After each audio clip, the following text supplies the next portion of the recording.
ഇന്നലത്തെ അത്രയില്ല. ഇന്നലെ വാർത്താ പാരായണ യജ്ഞമായിരുന്നു.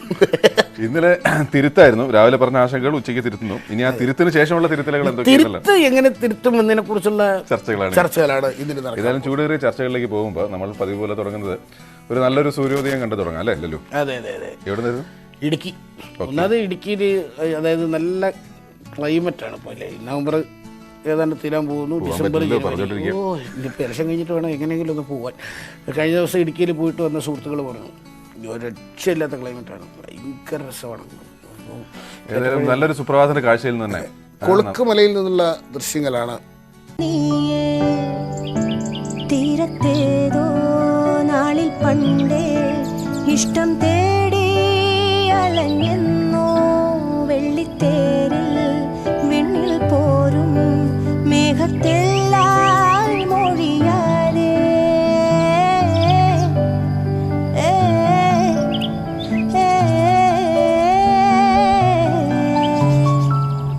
പൊന്നിൻ കാണിക്കുന്ന അടിമുടി പൂത്തൊരുങ്ങും ചന്തം മീനുങ്ങണ മിന്നൽ കൊടിയാരിവളേ. ഞങ്ങളുടെ പ്രതി സന്ദീപ് രാജാക്കാട്. അവിടെ പോയിട്ട് ഇങ്ങനെ നിന്നാൽ ഇവിടെ ഇങ്ങനെ ഇപ്പൊ ഇങ്ങനെ നല്ല തണുപ്പരിയ തണുപ്പ് കൊണ്ട് ഇതിങ്ങനെ കണ്ടോണ്ടിരിക്കുന്ന ഒരു സീൻ. സന്ദീപ് അവിടെ പോയി ഷൂട്ട്. സ്വാഭാവികമായും പോലീസ് ആക്ട് തന്നെയാണ് പ്രാധാന്യത്തിലൂടെ ഇന്നലത്തെ ഒരു അവസ്ഥ ആലോചിക്കുമ്പോൾ പറഞ്ഞാൽ ഓർഡിനൻസ് വരുന്നു, തൊട്ടുപുറകെ വലിയ ബഹളവും പ്രതിഷേധമൊക്കെ ഉണ്ടാകും. ഇന്ന് രാവിലെ മന്ത്രി എ കെ ബാലൻ മാധ്യമങ്ങളെ കാണുമ്പോഴും ഏത് ഓർഡിനൻസ് വരുമ്പോഴും ഇത്തരത്തിലുള്ള ബഹളം സ്വാഭാവികമാണ്, ഈ തീരുമാനത്തിൽ ഉറച്ചു നിൽക്കുന്നു എന്ന മട്ടിൽ പറയുന്നു. തൊട്ടു പിന്നാലെ CPM കേന്ദ്ര നേതൃത്വത്തിലായിട്ട് ജനറൽ സെക്രട്ടറി സീതാറാം യെച്ചൂരി വന്നിട്ട് ഇതിന് കൃത്യമായ കാര്യം പറയുന്നു, മാറ്റുന്നു അല്ലെങ്കിൽ ഇതിന് മാറ്റം വരുത്തും എന്ന് പറയുന്നു. തൊട്ടുപുറകെ CPM സംസ്ഥാന സെക്രട്ടറി A വിജയരാഘവൻ വാർത്താസമ്മേളനത്തിൽ കാര്യം പറയുന്നു. മുഖ്യമന്ത്രിയുടെ പ്രസ്താവന പറയുന്നത് എല്ലാം എല്ലാം വളരെ പെട്ടെന്നായിരുന്നു. പത്രങ്ങളിലേക്ക് വെച്ചാൽ ഇപ്പോൾ ലല്ലു പറഞ്ഞ അതേ പോയിന്റ് തന്നെ മറ്റേ കാർട്ടൂണിൽ ബാലൻ രാവിലെ പറയുന്നു ഏത് നിയമത്തിനും കൂടപ്പുറപ്പാണ് ഇത്തരം ആശങ്കകൾ, നിയമമില്ലാതെ നാട്ടിൽ അരാജകത്വം എന്ന് രാവിലെ പറയുന്നു. തൊട്ടു താഴെ ഇത് പഴയ ക്യാപ്സ്യൂളാണ്, പുതിയത് തെറ്റുണ്ടെങ്കിൽ തിരുത്തും. അതാണ് ഇന്ന് രസകരമായ കാർട്ടൂണിൽ. ഏതായാലും ഈ തിരുത്തലുകൾ എങ്ങനെയൊക്കെയാണ് എന്നുള്ളതാണ് ഇനിയുള്ള ചോദ്യം. അതുകൊണ്ട് ഇനി വലിയ തലവേദനയാകാൻ പോകുന്നത് അത് തന്നെയാണ് എന്നാണ് മനസ്സിലാക്കുന്നത്. ഏതായാലും അതുമായി ബന്ധപ്പെട്ട വാർത്തയിലേക്ക് തന്നെയാണ് ആദ്യം നമ്മൾ പോകുന്നത്. പോലീസ് ആക്ട് ഭേദഗതി ഓർഡിനൻസ് സർക്കാർ വീണ്ടും ഗവർണർക്ക് അയക്കും. ഓർഡിനൻസ് റദ്ദ് ചെയ്യണം എന്ന് ആവശ്യപ്പെട്ടാകും ഗവർണറെ സമീപിക്കുക. ഇത്തരമൊരു തീരുമാനത്തിൻ്റെ സാഹചര്യവും ഗവർണറെ ബോധ്യപ്പെടുത്തേണ്ടി വരും. വി അരുണാണ് ചേരുന്നത്. അരുൺ, ഇനിയുള്ള നടപടിക്രമങ്ങൾ, അതിൽ പലരും പറയുന്നത് കാര്യം ഇതിപ്പോൾ നിയമമുണ്ട് പക്ഷേ നടപ്പാക്കില്ല എന്ന് പറയുന്നത് എത്രമാത്രം പ്രായോഗികമാണ്, അത് തിരുത്തണ്ടേ തുടങ്ങിയ കാര്യങ്ങളാണ്. എങ്ങനെയാണ് ഇനിയുള്ള കാര്യങ്ങൾ?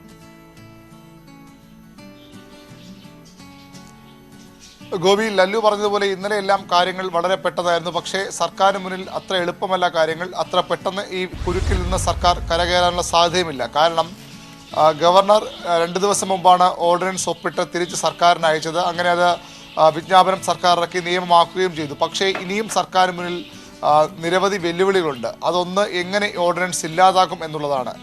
ഏറ്റവും പ്രധാനമായ 3 വഴികളാണ് സർക്കാരിന് മുന്നിലുള്ളത്. ഒന്ന്, നിയമസഭ ചേരുമ്പോൾ അവിടെ ഒരു പ്രമേയം സർക്കാർ അവതരിപ്പിക്കാം. ഇത്തരത്തിൽ ഈ ഓർഡിനൻസ് മുന്നോട്ട് പോകാൻ സർക്കാർ ആഗ്രഹിക്കുന്നില്ല, ഈ നിയമവുമായി മുന്നോട്ട് പോകാൻ ആഗ്രഹിക്കുന്നില്ല, അത് റദ്ദ് ചെയ്യണം. മറ്റൊന്ന്, സ്വാഭാവികമായും നിയമസഭ ചേർന്ന് 6 ആഴ്ച കഴിയുമ്പോൾ ഓർഡിനൻസ് സഭയിൽ അവതരിപ്പിച്ച് 6 ആഴ്ചയ്ക്കുള്ളിൽ പാസ്സാക്കിയെടുത്തില്ലെങ്കിൽ, ബില്ല് അവതരിപ്പിച്ച് പാസ്സാക്കിയില്ലെങ്കിൽ ആ ഓർഡിനൻസ് ലാപ്സ് ആകും. അതാണ് രണ്ടാമത്തെ വഴി. ഈ 2 വഴികളും സർക്കാരിന് മുന്നിൽ ഇപ്പോൾ എളുപ്പമല്ല. കാരണം നിയമസഭ ചേരുക ഇനി ജനുവരിയിലാകും. ജനുവരി അവസാനത്തോടു കൂടി സഭ ചേരാനാണ് ഇപ്പോൾ ഉദ്ദേശിക്കുന്നത്. അതുവരെയും ഈ ഓർഡിനൻസ് പ്രാബല്യത്തിൽ വെച്ചുകൊണ്ട് സർക്കാരിന് മുന്നോട്ട് പോകാനാകില്ല. കാരണം സ്വാഭാവികമായി നിയമമായി നിൽക്കുമ്പോൾ നിരവധി പേർ അതുമായി ബന്ധപ്പെട്ട പരാതി നൽകാനും അതുമായി കേസെടുക്കാനും ഒക്കെ പോലീസിനെ സമീപിക്കാം. പ്രതിപക്ഷം സമ്മർദ്ദം ശക്തമാക്കുകയും ചെയ്യും. കാരണം ഇന്നലെ തന്നെ പ്രതിപക്ഷ നേതാവ് പറഞ്ഞത് ഓർഡിനൻസ് പിൻവലിച്ചു എന്ന പ്രഖ്യാപനത്തിലൂടെ മാത്രം കാര്യങ്ങൾ പോരാ, അത് സർക്കാർ, മുഖ്യമന്ത്രി ജനങ്ങളെ കബളിപ്പിക്കലാണ്. അതുകൊണ്ട് ഓർഡിനൻസ് റദ്ദ് ചെയ്യണം, ആ തീരുമാനം അടിയന്തരമായി ഉണ്ടാകണം. അതിനോട് സർക്കാരിന് മുന്നിലുള്ള പോംവഴി മന്ത്രിസഭാ യോഗം ചേരുകയും മന്ത്രിസഭാ യോഗം ഈ ഓർഡിനൻസ് പിൻവലിക്കാനുള്ള ശുപാർശ ഗവർണർക്ക് വീണ്ടും അയക്കുകയുമാണ്. അത് നാളെ മന്ത്രിസഭാ യോഗം ചേരുന്നുണ്ട്. സ്വാഭാവികമായും സർക്കാർ തിരഞ്ഞെടുക്കുക ആ വഴിയാകും. ആ വഴി പോകുമ്പോഴും സർക്കാരിന് മുന്നിൽ വെല്ലുവിളി ഉള്ളത് ഗവർണർ 2 ദിവസം മുമ്പ് മാത്രം ഒപ്പിട്ടയച്ച ഓർഡിനൻസ് എന്തുകൊണ്ട് വീണ്ടും പിൻവലിക്കാൻ സർക്കാർ ആവശ്യപ്പെടുന്നു, ആഗ്രഹിക്കുന്ന കാര്യം ഗവർണറെ ബോധ്യപ്പെടുത്തണം. അത് സർക്കാർ ബോധ്യപ്പെടുത്തുമ്പോൾ ഗവർണർ അത് ഗവർണർക്ക് മതിയായ അത്തരമൊരു സംതൃപ്തിയോടെ ഗവർണർ വീണ്ടും ആ സർക്കാരിൻ്റെ വിശദീകരണം ഉൾക്കൊള്ളണമെന്ന് ഇല്ല. അതാണ് സർക്കാരിൻ്റെ ഏറ്റവും പ്രധാനപ്പെട്ട വഴി. ഗവർണറെ വീണ്ടും ഇക്കാര്യം ബോധ്യപ്പെടുത്തുക എന്ന ഏറ്റവും പ്രധാനപ്പെട്ട വെല്ലുവിളിയാണ് സർക്കാരിന് മുന്നിലുള്ളത്. ഒരുപക്ഷെ നാളെ മന്ത്രിസഭാ യോഗം ചേരുമ്പോൾ ഇക്കാര്യം സർക്കാർ വീണ്ടും ആവശ്യപ്പെട്ടേക്കാം.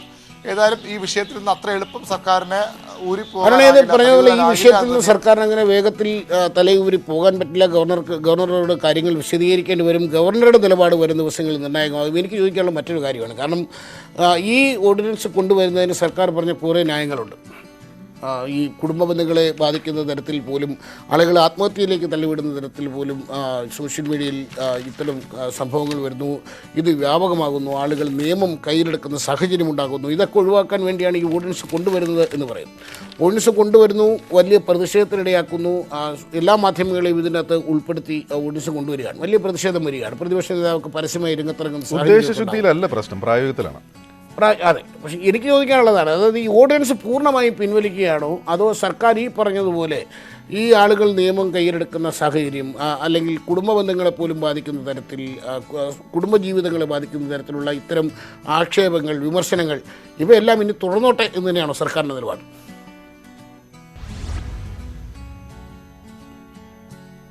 ഒരിക്കലും അങ്ങനെ ഉണ്ടാകില്ല. ഈ ഓർഡിനൻസിലെ വിവാദ പരാമർശങ്ങൾ സർക്കാർ ഒഴിവാക്കും. അത് ഒരു കൂട്ടിച്ചേർക്കലോ അല്ലെങ്കിൽ ചെറിയൊരു ഒഴിവാക്കലോ മാത്രമാകില്ല. ഓർഡിനൻസ് സമ്പൂർണ്ണമായി മാറ്റി പുതിയ ഓർഡിനൻസ് വരും. അങ്ങനെ വരുമ്പോൾ ഇപ്പോൾ എതിർപ്പുയർന്ന വിഭാഗങ്ങളുണ്ട്, പ്രത്യേകിച്ചും മാധ്യമങ്ങളെ പൊതുവായി ഈ ഒരു സെൻസർഷിപ്പിലേക്ക് പോകുന്ന തരത്തിലുള്ള നിയന്ത്രണത്തിൽ കൊണ്ടുവരുമെന്ന വിമർശനമുണ്ട്. അതുകൊണ്ട് ആ ഭാഗം ഒഴിവാക്കും. സമൂഹ മാധ്യമങ്ങളുമായി ബന്ധപ്പെട്ട കാര്യങ്ങൾ തീർച്ചയായും ഉൾക്കൊള്ളിക്കും. പക്ഷേ അതെങ്ങനെ വേണമെന്ന കാര്യം ഇപ്പോൾ സർക്കാർ എടുത്തതുപോലെ ഒരു മന്ത്രിസഭാ യോഗം ചേർന്ന് മന്ത്രിസഭയിൽ ബന്ധപ്പെട്ട നിയമമന്ത്രി അവതരിപ്പിക്കുകയും അത് മന്ത്രിസഭ അംഗീകരിക്കുകയുമായിരിക്കില്ല. പകരം നിയമസഭയിൽ കൊണ്ടുവരും. നിയമസഭയിൽ കൊണ്ടുവന്ന ബില്ല് പാസ്സാക്കിയെടുക്കാൻ പല വഴികളുണ്ട്. സബ്ജക്റ്റ് കമ്മിറ്റിക്ക് വിടാം, സെലക്ട് കമ്മിറ്റിക്ക് വിടാം, പൊതുജനങ്ങളുടെ അഭിപ്രായം തേടാം. അത്തരം കാര്യങ്ങൾ സ്വാഭാവികമായും ഇനി ബില്ല് അവതരിപ്പിക്കുമ്പോൾ സർക്കാരുണ്ടാകും. കാരണം അത്രയേറെ ഈ ബില്ലിൻ്റെ പേരിൽ സർക്കാർ പഴികേറ്റു. അത്രയേറെ സർക്കാരിന് ഈ ബില്ല് പൊള്ളി എന്ന് പറയേണ്ടി വരും. കാരണം CPM-ന്റെ ഇടതുമുണ്ട് നയ പരിപാടികളെ പോലും ചോദ്യം ചെയ്യുന്ന തരത്തിൽ അതിനൊക്കെ ഘടകവിരുദ്ധമായ നിലപാടാണ് ഓർഡിനൻസിലുള്ളത് എന്ന വിമർശനം വരുന്നു. അതുകൊണ്ട് തന്നെ എല്ലാ തലങ്ങളിലുള്ള പരിശോധനയ്ക്ക് ശേഷം മാത്രമേ ഈ ബില്ല് കൊണ്ടുവരാൻ സർക്കാരിന് തുനിയുകയുള്ളൂ. അതിന് മാത്രമേ സർക്കാരിന് സാധിക്കുകയുള്ളൂ. കാരണം നിയമസഭ ചേരുമ്പോൾ പിന്നീട് ആഴ്ചകൾക്കപ്പുറം നിയമസഭാ തെരഞ്ഞെടുപ്പിലേക്ക് സർക്കാർ പറഞ്ഞ പോലെ തന്നെ കൃത്യമായ അവധാനതയോടുകൂടി പഠിച്ചിട്ട് വേണം ഒരു കാര്യം ചെയ്യാൻ എന്ന് നമ്മൾ ഈ പറഞ്ഞ പോലെ ഈ ചൂടുവെള്ളത്തിൽ വീണ് പൂച്ച പച്ചവെള്ളം കണ്ടാൽ പേടിക്കുന്നൊക്കെ പറഞ്ഞാൽ ഇനിയിപ്പോൾ കംപ്ലീറ്റ് സൂക്ഷിച്ചും കണ്ടു. അല്ലെങ്കിലും അങ്ങനെ തന്നെയാണ് ചെയ്യേണ്ടത്. കാരണം ചില വളരെ നിർണായകമായ ഒരു ബില്ലാണ്. അത് ഇത്ര ലാഘവത്തോടുകൂടി ചെയ്തു എന്നുള്ളത് അത് മനസ്സിലാക്കി തിരുത്തുന്നു എന്നുള്ള നല്ല കാര്യം. എന്നാലും അത് ആവർത്തിക്കാൻ പാടില്ലാത്തൊരു സംഭവം തന്നെയാണ്. അത് സംഭവിക്കുന്നത് ഇനി കൃത്യമായി ചെയ്യട്ടെ എന്ന് നന്ദി വരും. ഏതായാലും നല്ല ദിവസമാവട്ടെ. ഇതുമായി ബന്ധപ്പെട്ട വാർത്തകൾ തന്നെയാണ് നമ്മളിന്ന് വളരെ പ്രാധാന്യത്തോടെ ഫോളോ ചെയ്യുന്നത്. കാരണം ഇതുമായി ബന്ധപ്പെട്ട പോലീസ് നിയമ ഭേദഗതി ചോദ്യം ചെയ്ത് BJP സംസ്ഥാന അധ്യക്ഷൻ K. സുരേന്ദ്രൻ അടക്കമുള്ള നേതാക്കൾ സമർപ്പിച്ച പൊതുതാൽപര്യ ഹർജി ഇന്ന് ഹൈക്കോടതി പരിഗണിക്കുന്നുണ്ട്. അതൊരു വിഷയമാണ്. കോടതി ഇത് എന്താണ് ചെയ്യുക എന്നുള്ളത്. നിയമ ഭേദഗതി അടിയന്തരമായി സ്റ്റേ ചെയ്യണമെന്ന കാര്യത്തിൽ വിശദമായ വാദം കേൾക്കണമെന്നാണ് ആവശ്യം. ഭേദഗതി തൽക്കാലം നടപ്പാക്കില്ല എന്ന് തീരുമാനിച്ചതായി സംസ്ഥാന സർക്കാർ കോടതിയെ അറിയിക്കും. പൗരാവകാശത്തിന്മേലുള്ള കടന്നുകയറ്റമാണ് എന്നാരോപിച്ചാണ് ഹർജിക്കാർ കോടതിയെ സമീപിച്ചത്. കോടതി എന്തെങ്കിലും ഇതിനകത്ത് പറയൂ എന്നുള്ള കാര്യം ഇന്ന് വളരെ പ്രധാനമുള്ളതാണ്. വളരെ പ്രധാനപ്പെട്ടതാണ്. അടുത്ത വാർത്തയിലേക്ക് പോയാൽ ഇബ്രാഹിം കുഞ്ഞ് അദ്ദേഹവുമായി ബന്ധപ്പെട്ട് അദ്ദേഹത്തിന്റെ ആരോഗ്യസ്ഥിതിക്ക് അതെന്താണ് എന്നുള്ളതാണ് ഇന്ന് വരാനിരിക്കുന്ന ഒരു വാർത്തയും. പാലാരിവട്ടം പാലം അഴിമതി കേസിൽ മുൻ മന്ത്രി VK ഇബ്രാഹിം കുഞ്ഞിൻ്റെ ജാമ്യാപേക്ഷയും കസ്റ്റഡി അപേക്ഷയും കോടതി ഇന്ന് പരിഗണിക്കുകയാണ്. മൂവാറ്റുപുഴ വിജിലൻസ് കോടതിയാണ് കേസ് പരിഗണിക്കുന്നത്. അതേസമയം സ്വകാര്യ ആശുപത്രിയിൽ ചികിത്സയിലുള്ള ഇബ്രാഹിം കുഞ്ഞിൻ്റെ മെഡിക്കൽ റിപ്പോർട്ട് DMO കോടതിക്ക് കൈമാറിയിരുന്നു. മെഡിക്കൽ റിപ്പോർട്ടിൻ്റെ അടിസ്ഥാനത്തിലാകും കോടതി തീരുമാനം. വിവരങ്ങളുമായി ഡാനി പോൾ കൊച്ചിയിൽ നിന്ന് ചേരുകയാണ്. ഡാനി, മെഡിക്കൽ ബോർഡ് കോടതി നിർദ്ദേശപ്രകാരം ഒരു മെഡിക്കൽ ബോർഡ് രൂപീകരിക്കുകയും ഇബ്രാഹിം കുഞ്ഞിൻ്റെ ആരോഗ്യനില വിശദമായി പരിശോധിക്കുകയും ഈ റിപ്പോർട്ട് കോടതിയിലേക്ക് കൈമാറുകയും ചെയ്തിട്ടുണ്ട്. അതോടൊപ്പം തന്നെയാണ് ഈ കസ്റ്റഡി അപേക്ഷ, ജാമ്യാപേക്ഷ ഇത് രണ്ടും കോടതി പരിഗണിക്കുന്നത്.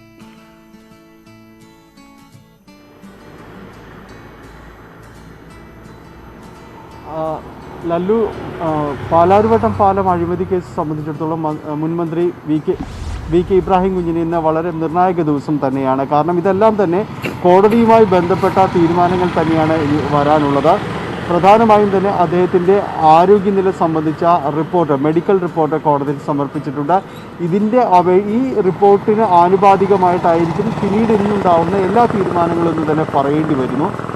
പ്രധാനമായും തന്നെ 4 ദിവസത്തെ കസ്റ്റഡി അപേക്ഷ നിലവിൽ വിജിലൻസ് ആവശ്യപ്പെട്ടിട്ടുണ്ട്. പക്ഷേ അത് മെഡിക്കൽ റിപ്പോർട്ടിൻ്റെ അദ്ദേഹത്തിൻ്റെ ആരോഗ്യനില സംബന്ധിച്ച പരിശോധനകൾക്ക് ശേഷം അത് മാത്രമായിരിക്കുമെന്ന് വ്യക്തമാക്കിയിട്ടുണ്ട്. അത് ആദ്യം പരിശോധിക്കണമെന്ന് പറഞ്ഞിട്ടുണ്ട്. അതോടൊപ്പം തന്നെ അദ്ദേഹത്തിൻ്റെ ജാമ്യാപേക്ഷയും ഇന്ന് കോടതിയിൽ പരിഗണനയ്ക്ക് വരുന്നുണ്ട്. നിലവിൽ അദ്ദേഹം ആശുപത്രിയിൽ സ്വകാര്യ ആശുപത്രിയിൽ ചികിത്സയിൽ തുടരുകയാണ്. അദ്ദേഹത്തിൻ്റെ ആരോഗ്യനില ഇപ്പോൾ എങ്ങനെയാണ്, അതോടൊപ്പം തന്നെ രോഗാവസ്ഥയിൽ ഗുരുതര രോഗത്തിൻ്റെ ചികിത്സയിലാണെന്ന് നേരത്തെ തന്നെ പറഞ്ഞിരുന്നു. അപ്പോൾ അദ്ദേഹത്തിൻ്റെ ആരോഗ്യസ്ഥിതി എങ്ങനെയുണ്ട്, മറ്റേതെങ്കിലും ഇപ്പോൾ കസ്റ്റഡിയിലേക്ക് വിടുകയാണെങ്കിൽ തന്നെയും മറ്റ് സർക്കാർ ആശുപത്രികളടക്കം ചികിത്സ നൽകാൻ കഴിയുന്ന പര്യാപ്തമായ സംവിധാനങ്ങളുണ്ടോ എന്നതടക്കം പരിശോധിക്കേണ്ടതുണ്ട്. ഇത്തരം കാര്യങ്ങളെല്ലാം പരിശോധിച്ചതിന് ശേഷമായിരിക്കും മൂവാറ്റുപുഴ വിജിലൻസ് കോടതി ഇക്കാര്യത്തിൽ തീരുമാനമെടുക്കുക.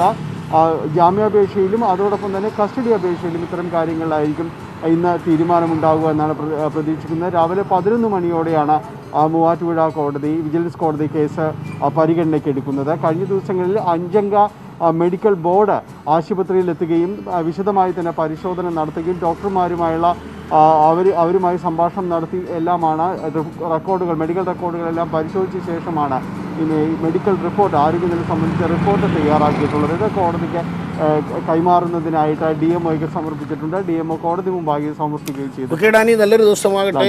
ഈ വാർത്തയുടെ മറ്റു വിശദാംശങ്ങൾ വരുന്ന ബുള്ളറ്റിനിൽ പ്രേക്ഷകർക്ക് മുന്നിലേക്ക് ഡാനി ഇപ്പോൾ എത്തിക്കും. നമുക്ക് അടുത്ത വാർത്തയിലേക്ക് പോയാൽ, സ്വർണ്ണക്കടത്ത് കേസിൽ മുഖ്യമന്ത്രിയുടെ മുൻ പ്രിൻസിപ്പൽ സെക്രട്ടറി M. ശിവശങ്കറിൻ്റെ അറസ്റ്റ് ഇന്ന് കസ്റ്റംസ് രേഖപ്പെടുത്തും. ശിവശങ്കറിനെ അറസ്റ്റ് ചെയ്യാൻ എറണാകുളം പ്രിൻസിപ്പൽ സെഷൻസ് കോടതിയാണ് കസ്റ്റംസിന് അനുമതി നൽകിയത്. സ്വർണ്ണക്കടത്തിൽ ശിവശങ്കറിനെ ബന്ധിപ്പിക്കുന്ന തെളിവ് ലഭിച്ചു എന്ന് കസ്റ്റംസ് ഇന്നലെ കോടതിയിൽ അറിയിച്ചിരുന്നു. ഇഡിക്ക് പിന്നാലെ കസ്റ്റംസും ശിവശങ്കറെ അറസ്റ്റ് ചെയ്യുന്നു.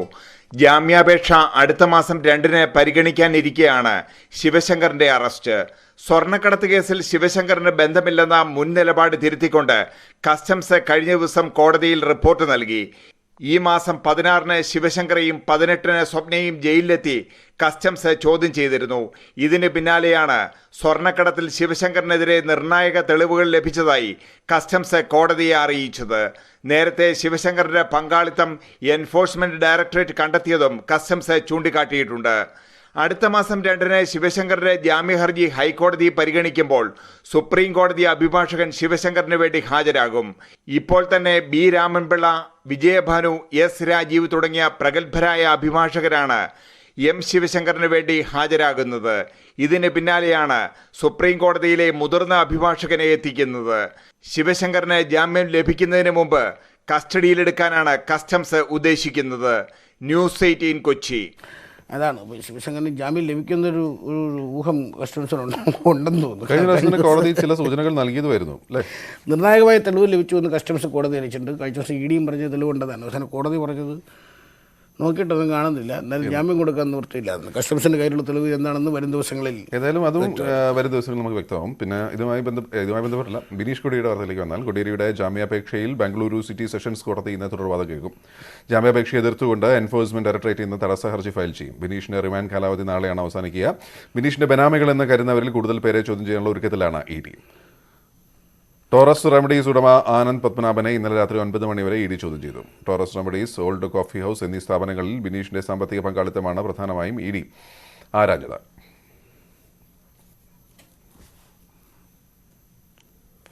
വളരെ പ്രധാനപ്പെട്ട വാർത്തയാണ്. KB ഗണേഷ് കുമാറിൻ്റെ ഓഫീസ് സെക്രട്ടറി പ്രദീപ് അറസ്റ്റിൽ.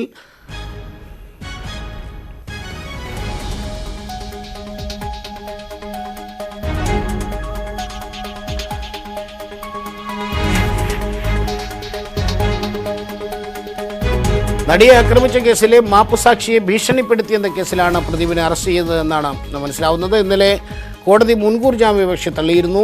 ഇതിന് പിന്നാലെയാണ് ബേക്കൽ പോലീസ് ഇന്ന് രാവിലെ പത്തനാപുരത്തെത്തി പുലർച്ചെ പ്രദീപിനെ അറസ്റ്റ് ചെയ്തത്. വിവരങ്ങളുമായി കൊല്ലത്തുനിന്ന് VV വിനോദ് ചിരിയാണ്. Vinod, good morning. രാവിലെ ഉറക്കം എഴുന്നേറ്റ് തന്നെ പ്രദീപിൻ്റെ അറസ്റ്റ് വാർത്ത കേട്ടുണ്ടായിരിക്കും. പ്രദീപിനെ ബേക്കൽ പോലീസ് വന്ന് അറസ്റ്റ് ചെയ്തു എന്നാണ് മനസ്സിലാവുന്നത്. കാസർഗോഡേക്ക് കൊണ്ടുപോയിട്ടുണ്ടോ?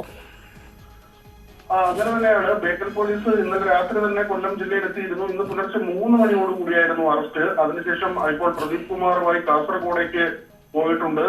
നേരത്തെ KB ഗണേഷ് കുമാറിന്റെ ഓഫീസ് സെക്രട്ടറി നടി ആക്രമിക്കപ്പെട്ട കേസുമായി ബന്ധപ്പെട്ട മാപ്പുസാക്ഷിയുടെ മൊഴി മാറ്റുന്നതിന് ഇടപെട്ടു എന്ന തരത്തിലാണ് പരാതി ഉയർന്നത്. കാസർഗോഡ് എത്തുകയും കാസർഗോഡ് സ്വദേശിയായ വിപിൻ കുമാറിന്റെ ബന്ധുക്കളെ കാണുകയും വിപിന്റെ അമ്മാവൻ ജോലി ചെയ്യുന്ന ജുവലറിലെത്തി അദ്ദേഹത്തിന്റെ ഫോൺ വഴി വിപിന്റെ അമ്മയെ ബന്ധപ്പെടുകയും പിന്നീട് വിപിൻ കുമാറിന് തന്നെ ഭീഷണി സന്ദേശങ്ങൾ അയച്ചു എന്ന തരത്തിലായിരുന്നു പരാതി. ഇതുമായി ബന്ധപ്പെട്ട് നേരത്തെ തന്നെ പ്രദീപ് കുമാർ മുൻകൂർ ജാമ്യത്തിന് അപേക്ഷ നൽകിയിരുന്നു. പക്ഷേ ഈ ജാമ്യ ഹർജി കോടതി തള്ളി. ഇതിനെ തുടർന്നാണ് ബേക്കൽ പോലീസ് നേരിട്ടെത്തി അറസ്റ്റ് ചെയ്തത്. ഇന്ന് തന്നെ പ്രദീപിനെ കോടതിയിൽ ഹാജരാക്കും. ഈ കേസുമായി ബന്ധപ്പെട്ട് വലിയ ആരോപണങ്ങൾ നേരത്തെ തന്നെ ഉയർന്നിരുന്നു. ചില പരാതികൾ കോടതി ഈ കേസ് പരിഗണിക്കുന്ന കോടതി ജഡ്ജിയെ ഒഴിവാക്കണം എന്ന തരത്തിൽ പ്രോസിക്യൂഷന്റെ ഭാഗത്ത് നിന്ന് ആവശ്യം ഉയർന്നിരുന്നു. ആ ആവശ്യം ഹൈക്കോടതി തള്ളി. തുടർന്ന് പബ്ലിക് പ്രോസിക്യൂട്ടർ രാജിവെക്കുന്ന സാഹചര്യമുണ്ടായി. ഈ സംഭവങ്ങളൊക്കെ നടക്കുമ്പോഴാണ് കേസുമായി ബന്ധപ്പെട്ട് മറ്റൊരു സുപ്രധാനമായ അറസ്റ്റ് കൂടി ഉണ്ടായിരിക്കുന്നത്. ലല്ലു.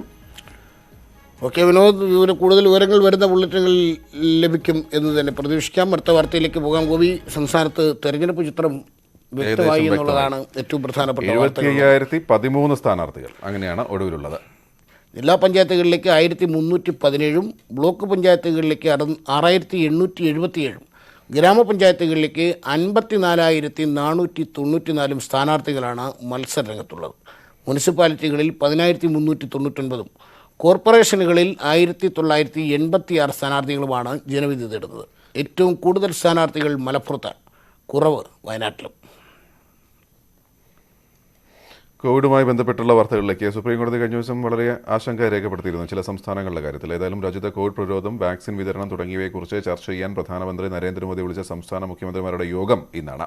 രാവിലെ 10 മണിക്കാണ് യോഗം ആരംഭിക്കുന്നത്. വീഡിയോ കോൺഫറൻസ് വഴിയാണ് യോഗം. കോവിഡ് വ്യാപനം രൂക്ഷമായ സംസ്ഥാനങ്ങളിലെ സ്ഥിതിഗതികൾ പ്രധാനമന്ത്രി വിലയിരുത്തും.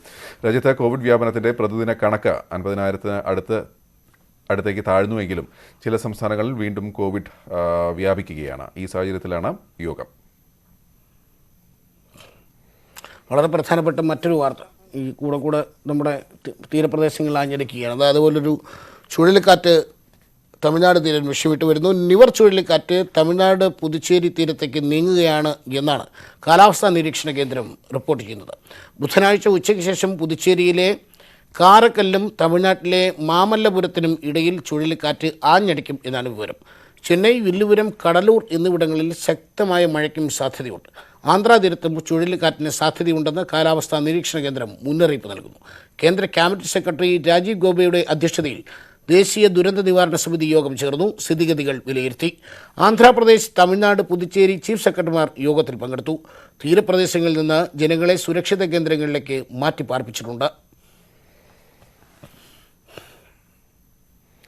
തദ്ദേശ സ്ഥാപനങ്ങളിലെ ഓഡിറ്റ് നിർത്തിയതിനെതിരെ പ്രതിപക്ഷ നേതാവ് രമേശ് ചെന്നിത്തല നൽകിയ ഹർജിയിൽ ഹൈക്കോടതി ഇന്ന് വിധി പറയും. ഓഡിറ്റിംഗ് നിർത്തിയത് സോഫ്റ്റ്വെയർ അപ്ഡേഷൻ നടത്തുന്നതിനാണെന്ന് സർക്കാർ ഹൈക്കോടതി അറിയിച്ചിരുന്നു. ഇക്കാര്യം കേന്ദ്ര സർക്കാരിനെയും അറിയിച്ചിട്ടുണ്ട്. ഇത് സംബന്ധിച്ച രേഖകളും സർക്കാർ കോടതിയിൽ ഹാജരാക്കിയിരുന്നു.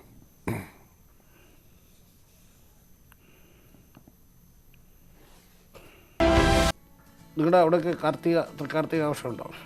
വടക്കോട്ട് കുറവാണ്. അവിടെ ദീപാവലി ഇല്ലല്ലോ, അവിടെ വിഷുവാണ്. ഇതൊക്കെ ഉള്ള ഞങ്ങൾക്കാണ് ഇവിടെ വൻ സംഭവമാണ്. ഈ ദീപാവലിക്ക് നിങ്ങളുടെ നാട്ടിൽ ഈ വിഷുവിൽ പടക്കം വരിട്ട് കത്തിക്കുന്നില്ല, ഇവിടെ മൊത്തം ദീപാവലിക്കാണ്. ഇവിടെ ആകെ ബഹളമാണ്. പിന്നെ കാർത്തികയ്ക്ക് ഈ പുഴുക്കാണ്. പുഴുക്കെന്ന് പറയുമ്പോൾ ഞങ്ങളുടെ അവിടെയൊക്കെ ഈ കപ്പ, അത് ചേമ്പ്, ചേന, കാച്ചിൽ ഇതൊക്കെ എടുത്തിട്ട് കോട്ടയത്താണ് ഏറ്റവും നല്ല കാർത്തിക പുഴുക്കൊക്കെ ഉണ്ടല്ലോ. അവിടെ ഭയങ്കര ആഘോഷം. കാർത്തിക ഈ പിന്നെ ഇതുണ്ട്, കുമാരലൂർ ക്ഷേത്രമൊക്കെ ഉണ്ട്. അവിടെ ഭയങ്കര ആഘോഷമാണ്. ഞാനൊരു ജോലി ചെയ്ത് 2 വർഷം ഭയങ്കരമായിരുന്നു. അപ്പോൾ നമ്മൾ ഇനി അതുമായി ബന്ധപ്പെട്ടൊരു വാർത്തയാണ്. പ്രത്യേകിച്ച് തിരുവനന്തപുരത്തൊക്കെ തൃക്കാർത്തിക ആഘോഷം ഭയങ്കര ഇതായിട്ട് നമുക്ക് അതിലേക്ക് പോകാം. തൃക്കാർത്തിക ദീപാലങ്കാരങ്ങളുടെ മാത്രം ആഘോഷമല്ല, കാർഷിക വിളവെടുപ്പിൻ്റെ കൂടി ഉത്സവമാണ്. തിരുവനന്തപുരം നേമത്തെ കാർത്തിക സാധാരണ ഇതിപ്പോൾ നമ്മളിപ്പോൾ പഴയകാലത്ത് എല്ലാ വർഷവും നമ്മൾ കാർത്തികയിൽ ഈ ഐറ്റം കിഴങ്ങുകൾക്ക് നമ്മൾ പുഴുക്കൾ ആയിട്ട് ഉപയോഗിക്കാറുണ്ട്. പക്ഷേ ഇപ്പോൾ വന്നിട്ട് എല്ലാവരും അത് മറന്നു. പുതിയ തലമുറ അതിനോട് മുമ്പോട്ട് വരുന്നില്ല. അപ്പോൾ അതിനൊന്ന് മുമ്പോട്ട് വരുത്താൻ വേണ്ടി മാത്രമാണ്. മധുരക്കിഴങ്ങ്, ചേന, ചേമ്പ്, നനക്കിഴങ്ങ്, ആഫ്രിക്കൻ കാച്ചിൽ എന്നിങ്ങനെ കാർത്തിക പുഴുക്കിന് ഉപയോഗിക്കാറുള്ള എല്ലാ കൃഷിയുമുണ്ട്.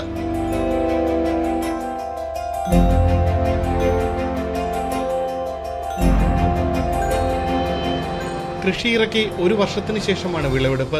ഫോട്ടോഗ്രാഫർ കൂടിയായ അനിൽ സ്റ്റുഡിയോയ്ക്ക് മുന്നിൽ താൽക്കാലികമായി കാർത്തിക ചന്ത ഒരുക്കിയാണ് വിപണനം. ന്യൂസ് 18 തിരുവനന്തപുരം.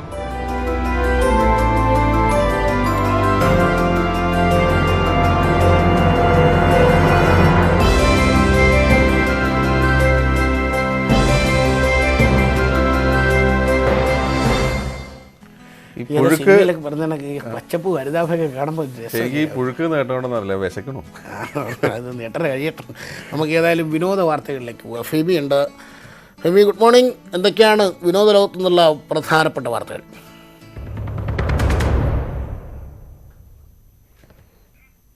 ഏറെ കാത്തിരിക്കുന്ന മോഹൻലാൽ ചിത്രം ആറാട്ടിന്റെ ഷൂട്ടിംഗ് തുടങ്ങിയിട്ടുണ്ട്. അൺലോക്കിന്റെ ഫസ്റ്റ് ലുക്ക് പോസ്റ്ററും പുറത്തിറങ്ങി. നിരവധി വാർത്തകളുണ്ട്, വിശദമായി തന്നെ നോക്കാം.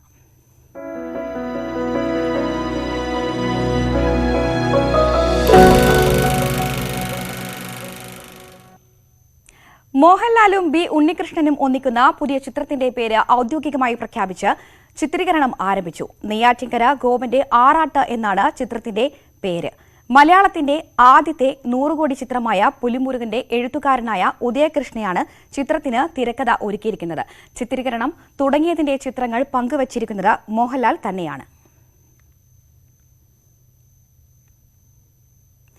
ഒരിക്കൽ കൂടി മഞ്ജു ഗായികയായി എന്ന വിവരം പുറത്തുവിടുകയാണ് പൃഥ്വിരാജ്. മഞ്ജു വാര്യർ നായികയായി എത്തുന്ന ജാക്ക് ആൻഡ് ജിൽ എന്ന ചിത്രത്തിലാണ് മഞ്ജു പാടുന്നത്. ചിത്രീകരണം പൂർത്തിയാക്കിയ സിനിമയ്ക്ക് സംഗീതം ഒരുക്കിയിരിക്കുന്നത് രാം സുന്ദറാണ്. രാം നാരായണൻ വരികൾ എഴുതിയ കിം കിം കിം പാട്ടിന്റെ കൂടുതൽ വിശേഷങ്ങൾ പൃഥ്വിരാജിന്റെ വാക്കുകളിൽ നിന്ന് തന്നെ കേൾക്കാം. മലയാളികളുടെ പ്രിയ നടി മഞ്ജു വാര്യർ ഒരു മികച്ച ഗായിക കൂടിയാണ് എന്ന് നമുക്ക് എല്ലാവർക്കും അറിയാം. മഞ്ജു പാടിയ ഒരുപിടി നല്ല പാട്ടുകളുടെ കൂട്ടത്തിലേക്ക് ഒരു പുതിയ പാട്ട് കൂടി എത്തുകയാണ്. സന്തോഷ് ശിവൻ സംവിധാനം ചെയ്ത ജാക്ക് ആൻഡ് ജിൽ എന്ന സിനിമയിലെ രാം സുന്ദർ സംഗീതം നൽകി ഹരിനാരായണൻ വരികൾ എഴുതിയ കിം കിം കിം എന്ന പാട്ടിന്റെ ലിറിക്കൽ വീഡിയോ നവംബർ 27-ാം തീയതി റിലീസാവുകയാണ്. സന്തോഷ് ഏട്ടനും മഞ്ജുവിനും ജാക്ക് ആൻഡ് ജില്ലിന്റെ എല്ലാ അണിയറ പ്രവർത്തകർക്കും എന്റെ ഹൃദയം നിറഞ്ഞ ആശംസകൾ. മറക്കണ്ട, Kim Kim Kim from Jack and Jal from the 27th of November. നടനും തിരക്കഥാകൃത്തും സംവിധായകനുമായ സോഹൻ സീനുലാൽ തിരക്കഥ എഴുതി സംവിധാനം ചെയ്യുന്ന അൺലോക്ക് എന്ന ചിത്രത്തിന്റെ ഫസ്റ്റ് ലുക്ക് പോസ്റ്റർ മമ്മൂട്ടി ഫേസ്ബുക്കിലൂടെ റിലീസ് ചെയ്തു. ചെമ്പൻ വിനോദ്, ശ്രീനാഥ് ഭാസി, ശ്രീകാന്ത്, ഇന്ദ്രൻസ്, മമത മോഹൻദാസ്, ശ്രിത ശിവദാസ് തുടങ്ങിയവർ പ്രധാന കഥാപാത്രങ്ങളെ അവതരിപ്പിക്കുന്നു. വിഷ്ണു ഉണ്ണിക്ക് നാടക സിനിമാ നടിയായ ഗ്രേസി അന്തരിച്ചു. 65 വയസ്സായിരുന്നു. കോവിഡ് ബാധിച്ച് കളമശ്ശേരി മെഡിക്കൽ കോളേജിൽ ചികിത്സയിലായിരുന്നു. വികൃതി എന്ന സിനിമയിൽ സൗബിൻ ഷാഹിറിന്റെ അമ്മയായി വേഷമിട്ടത് ഗ്രേസിയായിരുന്നു. പുറത്തിറങ്ങാനിരിക്കുന്ന റോയ് എന്ന സുരാജ് വെഞ്ഞാറമൂട് ചിത്രത്തിലും മികച്ച വേഷം ചെയ്തിട്ടുണ്ട്. തിരികെ ഗോവയിലേക്കും ലല്ലുവിലേക്കും. നമ്മൾ ശബരിമല വിശേഷങ്ങളിലേക്ക് പോവുകയാണ്.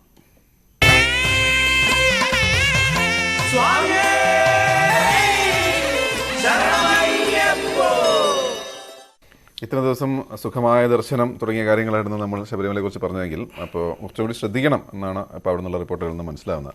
2 താൽക്കാലിക ജീവനക്കാർക്ക് കോവിഡ് സ്ഥിരീകരിച്ചതോടെ ശബരിമല സന്നിധാനത്ത് നിയന്ത്രണം കടുപ്പിച്ചു. പൂജാ സമയങ്ങളിൽ ശ്രീകോവിലിന് മുന്നിൽ കൂട്ടം കൂടുന്നതിൽ നിയന്ത്രണം ഏർപ്പെടുത്തിയിട്ടുണ്ട്. ഭക്തർ വീണ്ടും തൊഴാനായി സ്റ്റാഫ് ഗേറ്റ് വഴി കടന്നു വരുന്നതും അനുവദിക്കില്ല എന്ന് അധികൃതർ വ്യക്തമാക്കി. വെള്ളനിവേദ്യം കൗണ്ടറിലെ ഒരു താൽക്കാലിക ജീവനക്കാരനാണ് ആദ്യം രോഗം സ്ഥിരീകരിച്ചത്. രോഗലക്ഷണം കണ്ടതിനെ തുടർന്ന് നിലയ്ക്കലിൽ കൊണ്ടുപോയി പരിശോധിക്കുകയായിരുന്നു. ഇദ്ദേഹത്തിനൊപ്പം മുറിയിലുണ്ടായിരുന്ന മറ്റൊരു ജീവനക്കാരനും പിന്നീടുള്ള പരിശോധനയിൽ രോഗം സ്ഥിരീകരിച്ചു. ഇതോടെയാണ് ഉന്നതതല യോഗം ചേർന്ന് സ്ഥിതിഗതികൾ വിലയിരുത്തി നിയന്ത്രണങ്ങൾ കടുപ്പിച്ചത്. ദീപാരാധന ഉൾപ്പെടെയുള്ള പൂജാ സമയങ്ങളിൽ ശ്രീകോവിലിന് മുന്നിൽ ജീവനക്കാർ കൂട്ടമായി എത്തുന്നത് അനുവദിക്കില്ല. ഡ്യൂട്ടി കഴിഞ്ഞ് ജീവനക്കാർ സന്നിധാനത്ത് കറങ്ങി നടക്കരുത്. 2 മണിക്കൂർ ഇടവിട്ട് ശുചീകരണ പ്രവർത്തനങ്ങളും നടത്തും. അയാളുടെ കൂടെ റൂമിലുണ്ടായിരുന്ന ഒരാൾക്ക് കൂടി പോസിറ്റീവ് ആണെന്നാണ് ഇപ്പോൾ നമ്മൾ അറിഞ്ഞത്. ആ മുറി ഡിസ്ഇൻഫെക്റ്റ് ചെയ്യാനും അവരെ 2 പേരെയും പ്രോപ്പറായിട്ട് അവർക്ക് മറ്റ് കാര്യങ്ങൾ ചികിത്സ കൊടുക്കാനുള്ള സംവിധാനം, അവരുപയോഗിച്ച സ്ഥലങ്ങളൊക്കെ വൃത്തിയാക്കാൻ, അങ്ങനെയുള്ള കാര്യങ്ങളെല്ലാം വളരെ സത്വരമായ നടപടി സ്വീകരിച്ചുകൊണ്ടിരിക്കുകയാണ്. പാനിക്കാവേണ്ട കാര്യങ്ങളൊന്നുമില്ല. ആന്റിജൻ പരിശോധന കഴിഞ്ഞ ശേഷം സന്നിധാനത്തെത്തിയ ജീവനക്കാരനാണ് ഒരാഴ്ചയ്ക്ക് ശേഷം രോഗം സ്ഥിരീകരിച്ചത്. ജീവനക്കാർക്കിടയിൽ RT-PCR പരിശോധന വേണമെന്ന നിർദ്ദേശവും യോഗത്തിൽ ഉയർന്നിട്ടുണ്ട്. ജീവനക്കാർക്ക് രോഗം സ്ഥിരീകരിച്ച സാഹചര്യം ആരോഗ്യവകുപ്പും വിലയിരുത്തി വരികയാണ്. കൂടുതൽ ഭക്തർക്ക് ദർശനം വേണമെന്ന കാര്യത്തിൽ അനുകൂല തീരുമാനം ഉണ്ടാകാനുള്ള സാധ്യത ഇതോടെ മങ്ങിയിട്ടുണ്ട്. ന്യൂസ് 18 സന്നിധി. മറ്റൊരാളെ കൂടി അപായപ്പെടുത്താൻ കൊട്ടേഷൻ നൽകിയിരുന്നു എന്ന് വെളിപ്പെടുത്തൽ. കേസിലെ മുഖ്യപ്രതിക്കെതിരെ നിരവധി പേരാണ് പരാതിയുമായി രംഗത്തെത്തിയിരിക്കുന്നത്. കേസിലെ മുഖ്യപ്രതി റെജി പോർത്താസിസിൽ നിന്നും വ്യക്തിപരമായ ആവശ്യത്തിനാണ് മാന്നാനം സ്വദേശിയായ ജോമോന്റെ സഹോദരി 50 ലക്ഷം രൂപ പലിശക്കെടുത്തത്. പ്രവാസികളായ കുടുംബം 1.5 വർഷത്തിനുള്ളിൽ മുതലും പലിശയുമടക്കം 77 ലക്ഷം രൂപ തിരിച്ചടച്ചു. പുതുപ്പള്ളിക്ക് സമീപം 2 കോടിയോളം രൂപ വില മതിക്കുന്ന 50 സെന്റ് സ്ഥലം പണയാധാരമായി നൽകിയാണ് പണം വാങ്ങിയിരുന്നത്. 35 ലക്ഷം രൂപയോളം ഇനിയും നൽകണമെന്ന് ആവശ്യപ്പെട്ടതോടെ സ്ഥലം വിറ്റ് പണം നൽകാമെന്ന് ഇടപാടുകാർ അറിയിച്ചു. എന്നാൽ സ്ഥലം സ്വന്തം പേരിലാക്കിയ റെജി ഈ സമയത്തിനുള്ളിൽ സ്ഥലം മറ്റൊരാൾക്ക് വിൽക്കുകയായിരുന്നു. 50 ലക്ഷം രൂപ റെജിയുടെ ഏറ്റുമാനുള്ള ഓഫീസ് ഏതൻ ടവർ എന്ന് പറയുന്ന ഓഫീസിൽ വെച്ച് 50 ലക്ഷം രൂപ ഞങ്ങൾക്ക് തന്ന് ഞങ്ങൾ അതായിട്ട് പോന്നു കഴിഞ്ഞിട്ട് റെജിക്ക് 1.5 ലക്ഷം രൂപ വെച്ച് മാസം പലിശ കൊടുത്ത് 77 ലക്ഷം രൂപയ്ക്ക് മേളിൽ ഞങ്ങൾ കൊടുത്തതാണ്. അപ്പം ഞങ്ങൾക്ക് തിരിച്ചു തരാമെന്നും പറഞ്ഞിരുന്നിട്ട് ഞങ്ങളെ കളിപ്പിച്ച. കഴിഞ്ഞ ദിവസം പ്രഭാത സവാരിക്കിറങ്ങിയ അതിരമ്പുഴ സ്വദേശിയായ സെബാസ്റ്റിനെ വാഹനം ഇടിപ്പിച്ചു കൊല്ലാൻ ശ്രമിച്ച 3 അംഗ സംഘം അറസ്റ്റിലായിരുന്നു. റെജിയാണ് കൊട്ടേഷൻ നൽകിയതെന്ന് പ്രതികൾ പോലീസിനോട് സമ്മതിച്ചു. ഇതേ തുടർന്നാണ് റെജിയും അറസ്റ്റിലായത്. പോലീസിന്റെ ചോദ്യം ചെയ്യലിൽ ജോമോനെയും വധിക്കാൻ കൊട്ടേഷൻ നൽകിയിരുന്നതായി പ്രതികൾ പോലീസിനോട് സമ്മതിച്ചു. ഏറ്റവും CA പറഞ്ഞു എന്നെയും നെൽസൺ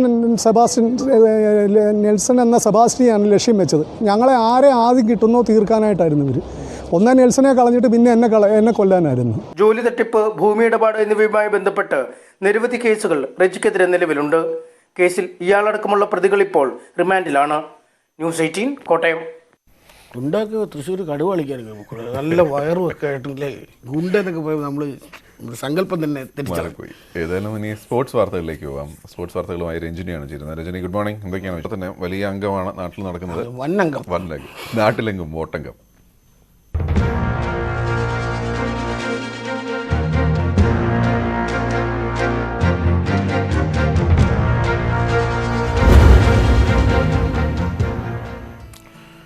ഈ കോഴിക്കോടേക്ക് പോയാൽ അവിടെ ഇത്തവണ മേയർ സ്ഥാനം വനിതാ സംവരണമാണ്. വാശിയേറിയ പോരാട്ടമാണ് നടന്നുകൊണ്ടിരിക്കുന്നത്. നമുക്ക് അവിടുത്തെ 3 മുന്നണിയുടെ മേയർ സ്ഥാനാർത്ഥികളെ കഴിഞ്ഞ ദിവസം നമ്മുടെ റിപ്പോർട്ടർ വിനേഷിൻ്റെ കൈ കിട്ടി. വിനേഷ് 3 പേരെയും ബീച്ചിലൊക്കെ കൊണ്ടുപോയി കാര്യങ്ങളൊക്കെ ചോദിച്ചു. അവർ മനസ്സിലുള്ള പദ്ധതികളും കാര്യങ്ങളൊക്കെ പറഞ്ഞു. കുറേ നേരം സംസാരിച്ചിട്ടുണ്ട്.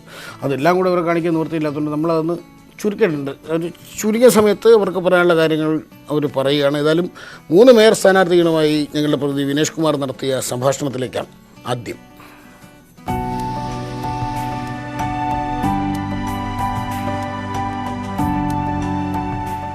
അഞ്ചര ലക്ഷത്തോളം ജനസംഖ്യയുള്ള ആണ് കോഴിക്കോട് കോർപ്പറേഷൻ.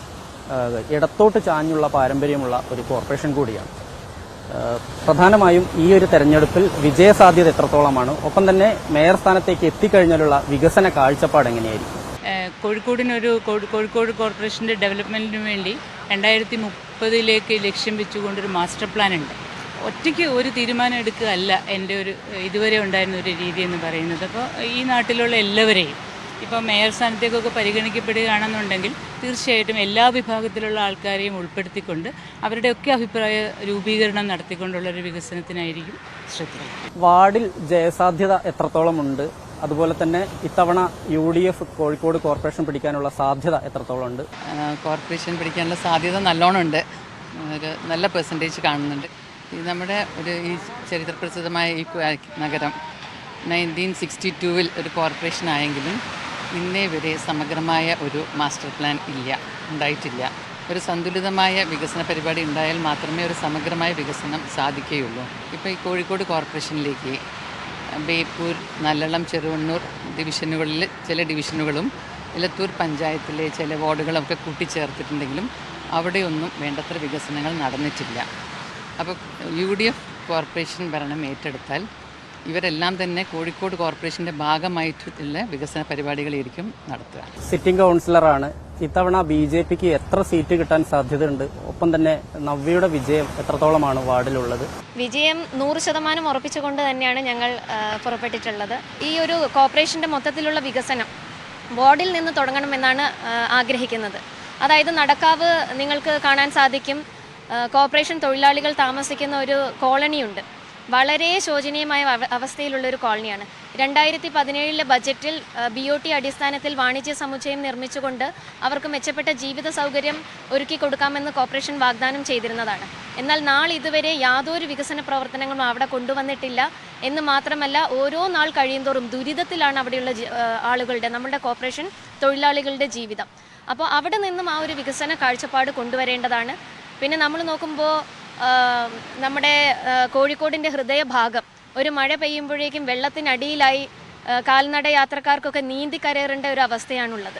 അതെല്ലാം തന്നെ ഇത്രയും കാലം പ്രവർത്തിച്ചിരിക്കുന്ന ആളുകളുടെ ആ ഒരു ഭരണപക്ഷത്തിൻ്റെ കഴിവുകേടാണ് സൂചിപ്പിക്കുന്നത്. നവ്യ പറഞ്ഞിരിക്കുന്ന കാര്യത്തിൽ പ്രധാനമായിട്ട് കോഴിക്കോട് നഗരത്തിന്റെ എല്ലാ കാര്യങ്ങളിലും എല്ലാവരും ചർച്ച ചെയ്യുന്നതാണ്. കോഴിക്കോട് നഗരം ഒരു മഴ പെയ്താൽ പോലും പ്രത്യേകിച്ച് മാവൂർ റോഡ് വെള്ളത്തിലാകുന്ന ഒരു അവസ്ഥയുണ്ട്.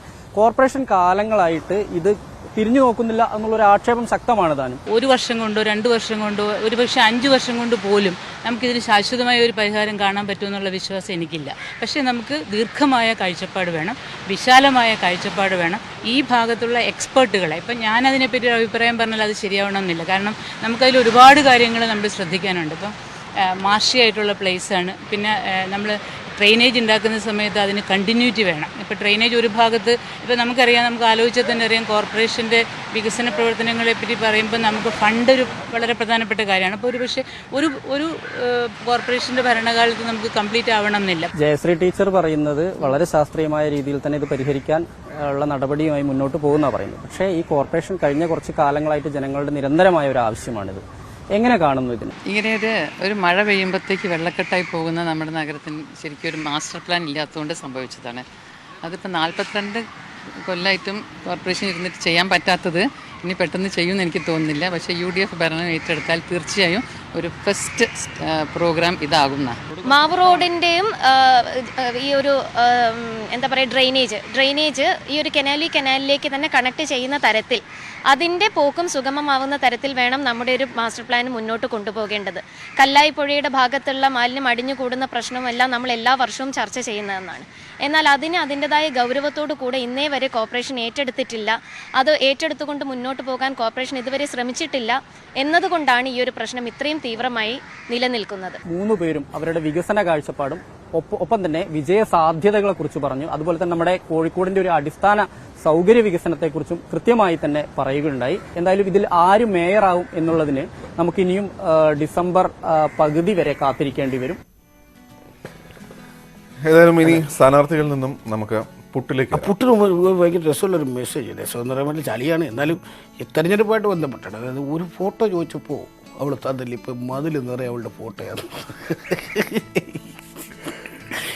സ്ഥാനാർത്ഥിയുടെ ഫോട്ടോ.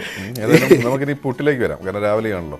പക്ഷെ പുട്ടിന്റെ രാഷ്ട്രീയമാണ് അന്വേഷിക്കുന്നത്. പുട്ടിന്റെ രാഷ്ട്രീയമുണ്ടോ, ഈ ചോദ്യത്തിൽ എന്തെങ്കിലും കാര്യമുണ്ടോ എന്നാവും എല്ലാവരുടെയും മറുചോദ്യം. എന്നാൽ തിരുവനന്തപുരം കുറ്റിച്ചലിലെ സുൽഫിക്കറിന്റെ കടയിലെത്തിയാൽ രാഷ്ട്രീയ നിറമുള്ള പുട്ടിനെ പരിചയപ്പെടാം. CPM, കോൺഗ്രസ്, BJP മാത്രമല്ല, ആവശ്യമെങ്കിൽ സ്വതന്ത്ര പുട്ടും ഇവിടെ ഉണ്ടാവും. നല്ല വിശപ്പ്, ഫുഡ് കഴിച്ചാലോ? ഓ കഴിക്കാം, ഹോട്ടൽ നോക്കി നോക്കി ഇവിടെ ഇനി കഴിക്കാം. ഇനി അങ്ങോട്ട് ആമിന പുട്ടുകട, ഇവിടെ ഒന്ന് കയറി നോക്കിയാലോ?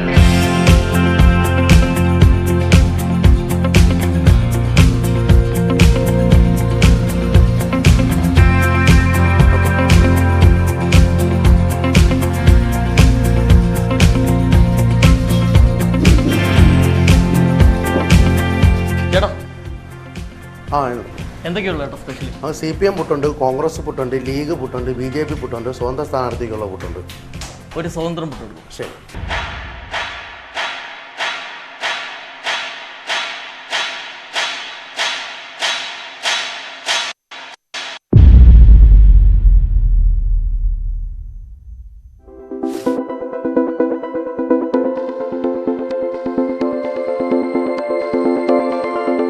ഐഡിയ ഇലക്ഷൻ നമ്മൾ വരുമ്പം ഇലക്ഷൻ ഇത് സംബന്ധിച്ചാൽ ആ പുട്ട് വയ്ക്കും. അപ്പോൾ ഞാൻ ഫുട്ബോൾ വരുമ്പം ഫുട്ബോളിൻ്റെ രീതിയിൽ അങ്ങനെ ആ ഒരു ഇത്. പിന്നെ വേൾഡ് കപ്പും ഇലക്ഷനാണ് നമ്മളെ മെയിൻ. പിന്നെ എന്തെങ്കിലും ഒരു വെറൈറ്റി അല്ലേ നമ്മൾ സാധാരണ പുട്ട് കടയാണ്, പുട്ട് എല്ലാ ദിവസവും പുട്ടുണ്ട്. അപ്പോൾ എന്തെങ്കിലും ഒരു വെറൈറ്റി കൊണ്ടുവരണമെന്ന് നോക്കിയാണ് സംഭവം ഇതിലോട്ട് അങ്ങനെ ചെയ്യുക. അപ്പോൾ നമുക്ക് ആദ്യം ഒന്ന് പാർട്ടി ബേസ് ചെയ്ത് എടുക്കാം. നമുക്ക് ആദ്യം കോൺഗ്രസിൻ്റെ പുട്ട് നമുക്ക് നോക്കാം. നമ്മൾ ഏത് പാർട്ടിക്കാർ പറഞ്ഞാൽ അവരെ കൊടിയുടെ നിറത്തിൽ പുട്ടുണ്ടാക്കും. അതാണ് ഇവിടുത്തെ ഏറ്റവും വലിയൊരു പ്രത്യേകത എന്ന് പറയുന്നത്.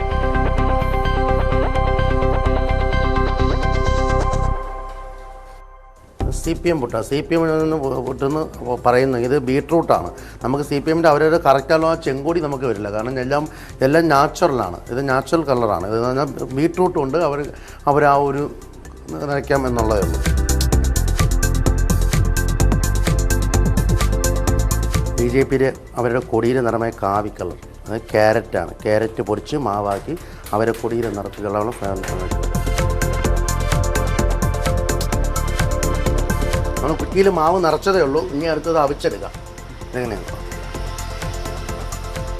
ആവിയിൽ വെച്ച് 2 മിനിറ്റ്.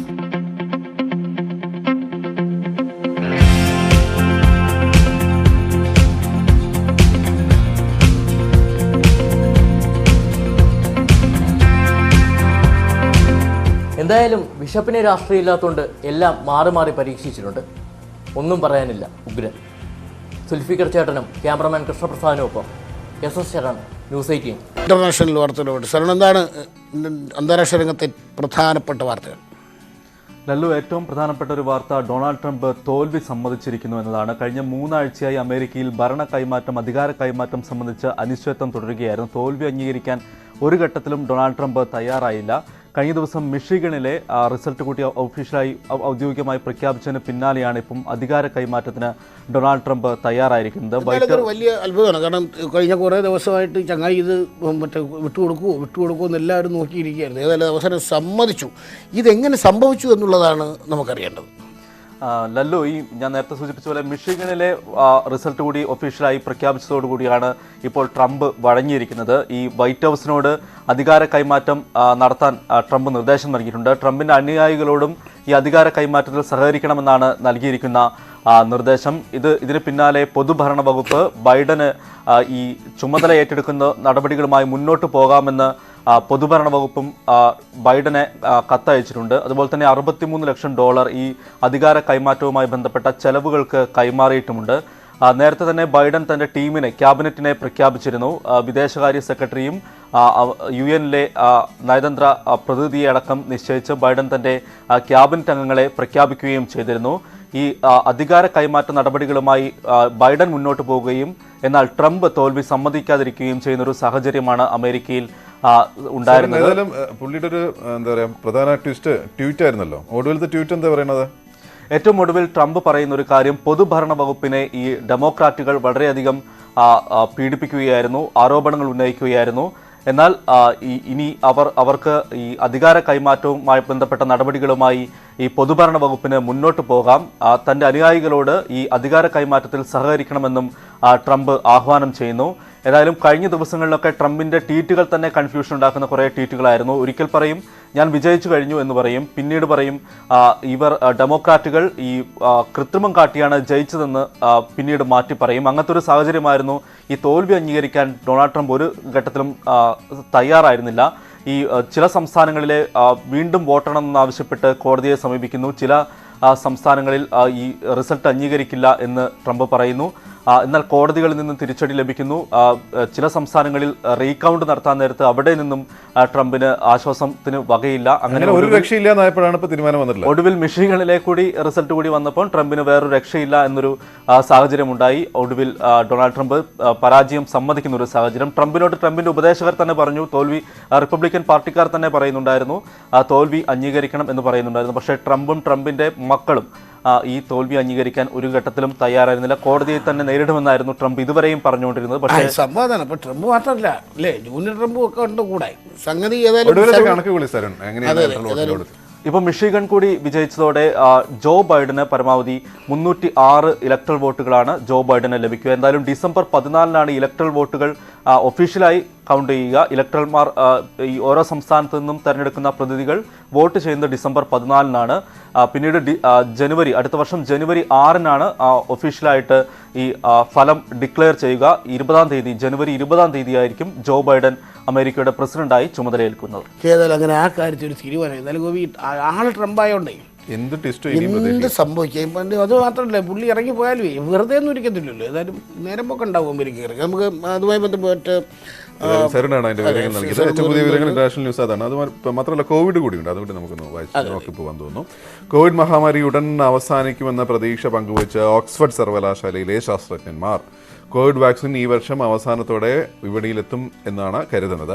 വാക്സിൻ പരീക്ഷണം അവസാന ഘട്ടത്തിലാണെന്നും 90% വിജയമാണെന്നും ഓക്സ്ഫോർഡ് അവകാശപ്പെടുന്നു. അതേസമയം ലോകത്ത് കോവിഡ് ബാധിച്ചവരുടെ എണ്ണം 14 ലക്ഷം കടന്നു. യൂറോപ്പിൽ 3000-ലധികം പേരാണ് കഴിഞ്ഞ 24 മണിക്കൂറിൽ കോവിഡ് ബാധിച്ച് മരിച്ചത്. ലോകത്ത് കോവിഡ് ബാധിതരുടെ എണ്ണം 5.94 കോടി കടന്നു.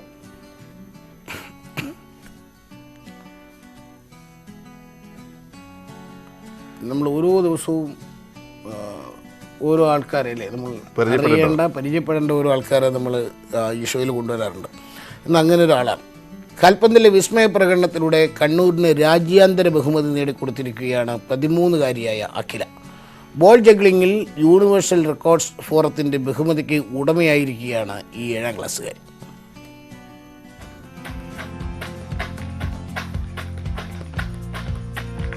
നിലം തൊടാതെ പന്തിനെ നിയന്ത്രിക്കുന്നതിൽ ഈ കൊച്ചുമിടുക്കിയുടെ പ്രാവീണ്യത്തിന് രാജ്യാന്തര അംഗീകാരം.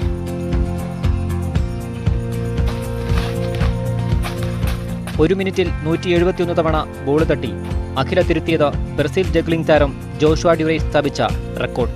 ഒരാഴ്ച കൊണ്ടാണ് ജഗ്ലിംഗ് നല്ല കൺട്രോൾ ആക്കിയത്. അതിനുമുമ്പ് നല്ലോണം ഞാൻ ജഗ്ലിംഗ് ചെയ്യൂല, പൊക്കിയൊക്കെയാണ് അടിക്കാറ്. പിന്നെ ചെയ്ത് വന്നപ്പോൾ അത് എനിക്ക് ബോൾ കൺട്രോളായി ജഗ്ലിംഗ് ചെയ്യാൻ. അങ്ങനെയാണ് ഞാൻ ജഗ്ലിംഗ് ചെയ്യാൻ പഠിച്ചത് ഒരാഴ്ച കൊണ്ട്.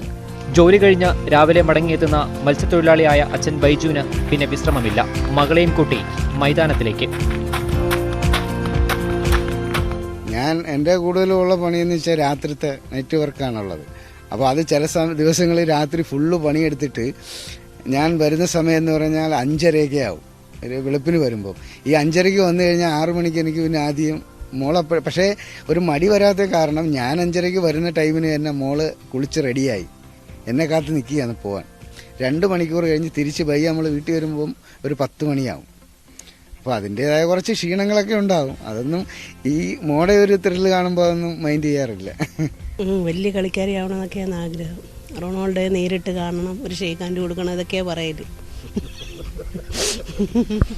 കണ്ണൂർ സ്പോർട്സ് ഡിവിഷൻ സ്കൂളിലെ 7ാം ക്ലാസ് വിദ്യാർത്ഥിനിയാണ് അഖില. ജഗ്ലിംഗിൽ യൂണിവേഴ്സൽ റെക്കോർഡ്സ് ഫോറത്തിന്റെ ബഹുമതി നേടിയ അഖില ഇനി മൈതാനങ്ങളിലും തിളങ്ങുമെന്ന് ഈ നാടിന് ഉറപ്പാണ്.